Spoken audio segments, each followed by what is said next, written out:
Nung una po na na-invite ako sa ganitong negosyo, sabi ko hindi ko tuloy niya, ang layo.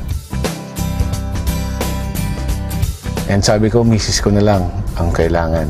And nagustuhan ng misis ko, sabi ko, sige, tuloy mo na lang, susunduin na lang kita. Ang ginagawa ko, hinahatid sundo ko siya sa mga seminars, sa mga trainings. Kaso lang, kakasundo ko, kakapakinig ko ng mga seminar at orientation. Grabe, nabuang ako. Sabi ko sa sarili ko, dito mababago yung buhay ko. Dito, magkakakotse ako. Dito, lahat ng pangarap ko makukuha.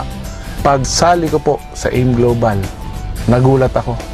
Kala ko ganun kadali. Kala ko ganun kasimple. Kala ko lahat ng imbitahin ko sasali. And napakaswerte ko po. Ang dami kong kaibigang inimbita. Walang sumali. Sabi sa akin, ikaw na lang mauna. Sabi nung upline ko, karma-karma lang yan. Kasi ang tagal ko rin bago sumali. Grabe po. Sa sobra-sobra pong hirap, pagod, sakripisyo, hindi ko po alam na darating sa punto na mauubusan ka ng pamasahe. Yung lahat po palang sakripisyo na ginagawa mo, pabayaran, papalitan ng AIM Global. After 1 year na paghihirap, pagpapagod, nabigyan po ako ng bagong-bagong Honda Civic kulay black. Sunod na taon, Pajero na white.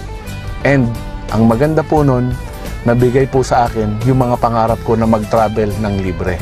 Pumunta ng Hong Kong, Singapore, Thailand, Malaysia, Asian Cruise, libre po lahat ng AIM Global.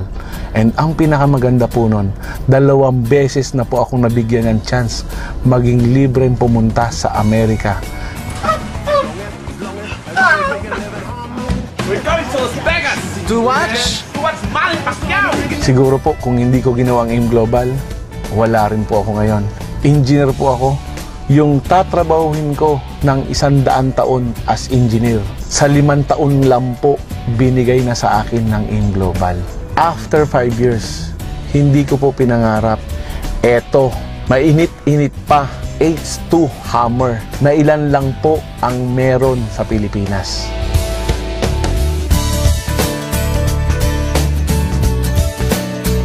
Global, number 1.